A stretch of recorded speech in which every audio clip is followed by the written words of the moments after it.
है, ये कई बार सवाल हो लिया, लेकिन फिर भी डाउट तो हमारा रहेंगे जब तक प्राप्ति नहीं हो। जिज्ञासा तो रहनी चाहिए ना आदमी को।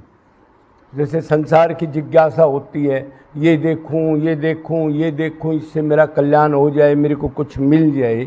तो ये लाइन में भी जिज्ञासा खत्म होगी तो वो साधक नहीं हो सकता। वो अपना टाइम पास करके मर ही जाएगा।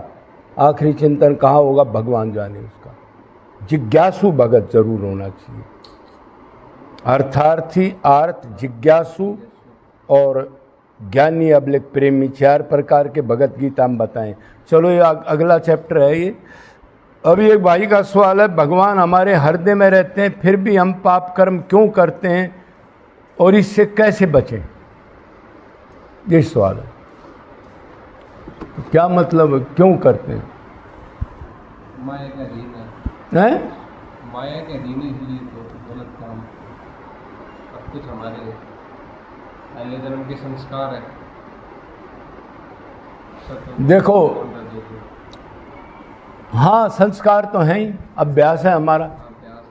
हम अपने पहले तो ये है कि अपने को शरीर मानते हैं। जो शरीर मानता है वो गलत काम से कभी बच ही नहीं सकता। लिखा लो सुनहरी अक्षरों में, उससे महामूर्ख और गधा कोई नहीं। ये तो वेद व्यास ने भी कहा है और भगवान कृष्ण ने भी कहा है उद्धव को। उद्धव ने कहा कृष्ण भगवान से, जी महामूर्ख आदमी कौन है इस धरती पे जो अपने को देह मानता है, शरीर मानता है। उससे मूर्ख आदमी दुनिया में कोई नहीं है। तो शरीर मानेगा तो शरीर के संबंधी, शरीर के समान कोई प्लानिंग बनाएगा वो। सीधी बात है। एक तो ये बात है मेन। तो दूसरा पॉइंट ये है, अब वो ये नहीं जानता अब भाई जो भगवान अंदर बैठा है हर एक जीव के अंदर, अरे भगवान निकल जाता है तो 0/100 तो हो ही जाते हैं ना हम। तो वो निरंतर ये नहीं जानता अब भगवान हमारे जो पिता हैं वो सबके हृदय में आत्मा में घुस कर के बैठे हैं। जो हम उसके अंश आत्मा, वो अंश ही है ना, हेड है ना वो सूरज है, हम उसकी किरणें हैं। अगर सूरज ऑफ हो जाए तो किरण में क्या वजूद है? तो किरण में शक्ति सूरज की है, अपनी नहीं है, किरण की। तो ऐसे ही अगर वो ये जान ले, कोई ठीक गुरु बता दे उसको, या शास्त्र पढ़ के, या कोई टकरा जाए उसके कर्म बढ़िया आदमी, वो बता दे रे भगवान तेरे अंदर हैं, जो तू सोचता है उसी कर्म को नोट करते हैं। चिंतन किया वो गलत आदमी है, बस नोट हो गया। वो आदमी आया जब तो मैंने गलत नहीं बोला जी, उसको सोचा। अरे ये जान ले जो भगवान के आध्यात्मिक फील्ड में सारी चीज मन की नोट होती है, खाली शरीर की नोट करता ही नहीं। इसको कोई जान ले। साधु भी नहीं जानते लाखों, और जानते हैं तो फिर मानना भी तो पड़ेगा, खाली जानने से क्या होगा। भगवान हमारे हर एक जीव के हृदय में रहते हैं। क्या मच्छर मक्खी के हृदय में भी रहते हैं? उसके हृदय में बैठ के क्या काम करते हैं? वो तो भोग योनि में है, क्या करते हैं? शक्ति दे रहे हैं। हाँ, उसके हृदय में जीव को शक्ति देते हैं आत्मा को कर्म करने की। वो भी तो कर्म करता है, उड़ता है, बैठता है, खाता है, पीता है, रक्षा करता है। और जो प्रारब्ध उसका फिक्स हुआ है उनमें भी तो दुख सुख पड़ते हैं। कुत्ता, बिल्ली, गधा, किसी की टांग टूट गई, किसी को घाव हो गया, उनका भी प्रारब्ध है। जब वो प्रारब्ध आएगा तो उस क्रिया को करवाते हैं। पाप कर्म का प्रारब्ध ज्यादा आ गया तो टांग तोड़ दो इसकी, कुत्ते की। बस एक उनमें ये नहीं है, नए कर्म उसके नोट नहीं होते कि वो कर्म योनि है ही नहीं। बाकी सब काम वही है जो हमारे शरीर में बैठ के जीव के लिए भगवान करता है। तो ये जान ले कि नित्य निरंतर जो हम सोचते हैं उसी को नोट करता है, भारी दंड मिलेगा उसका। और एकदम से गलत चिंतन होती नोट कर लिया। भगत तो क्या पता नहीं कहाँ पहुंच जाएगा तू, ऐसी चीज सोची तेने, राग की, द्वेष की, लोभ की, क्रोध की, चोरी की, जारी की, क्यों सोचा?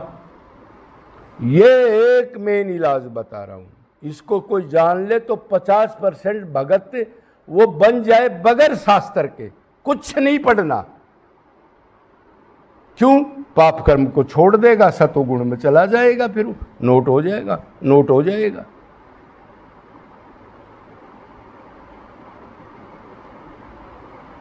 तो हृदय में बैठे हैं ये मानता है, लेकिन ये नहीं मानता। तू सोचता है उसको नोट करके तेरे को कितनी हीन योनियों में सर्वेसु कल्पेसु भोगेगा। एक कल्प 4 अरब 32 करोड़ साल का है, और संचित और अनंत पड़े हैं पीछे के। इसी जन्म के गठड़ी गलत सोच के कर्म बनाते जा रहा है, दिन रात कंटिन्यू बनाता है। और फिर ये भी आस करता है, हाँ मेरे को भगवान मिल जाएंगे या मेरे को मनुष्य शरीर मिल जाएगा। अरे मिले तो वही गा जो स्टोर जमा है आगे, जिस कमरे में जो भरा है वही तो निकलेगा, कोई अलग चीज थोड़ी निकल जाएगी। तो एक तो मेन कारण ये है, वो 24 घंटे रियलाइज नहीं करता मेरा बाप अंदर सारी आण बैठा है, उसी से मेरा सब संबंध है, उसी के पास आनंद है। और जो सोचता है उसी कर्म को नोट करके उसका ब्याज समेत दंड मिलेगा, दान दोगे उसका भी ब्याज समेत 1000 गुना। ये सिद्धांत है, इसको जान ले तो डर जाए, बिलबिला जाए, अरे हीन योनियों में जाना पड़ेगा। कोई दाना नहीं, कोई वस्त्र नहीं, ऊपर से बरसात, ओले गिर रहे, कोई पानी नहीं, कोई एक टूक नहीं उसके पास, अभी खा ले वो। खबर आ जाएगा, करंट लगेंगे तो वही जीव सावधान रह सकता है, बाकी कोई नहीं रह सकता। बेशक साधु बन जाओ, शरीर का ऊपर का नियम करेगा, अंदर मन में इसलिए तो आज तक कल्याण नहीं हुआ हमारा। साधु बनने के बाद संसारिक की बात तो छोड़ दो, उसके तो पर्पल जितने हैं बेचारे के, वो क्या भक्ति करेगा? वो तो ड्रामा है, ये लोग चेले बनाने के लिए भक्ति का नष्ट कर रहे हैं, जो बगैर वैराग्य की भक्ति बता रहे हैं, कुछ भी करो। तो ये तो कलयुग में ऐसे ऐसे हमारे जैसे कालनेमी गधियों पर बैठ जाते हैं, जगत गुरु बन करके, महंत बन करके, मंडलेश्वर बन के, विश्व गुरु, कल की अवतार अपने आप पैदा होते हैं ये। लेकिन ये नहीं जानते तू क्या कर रहा है। अपना तो नाश कर ले, दूसरे को गलत गाइड मत करना। इसका पता नहीं अरबों गुना तेरे को अनंत योनियों में जाना पड़ेगा। नहीं जानता है, जानता है तो बस आप देखी जाएगी क्या है। अब तो पब्लिक इकट्ठी है ना। तो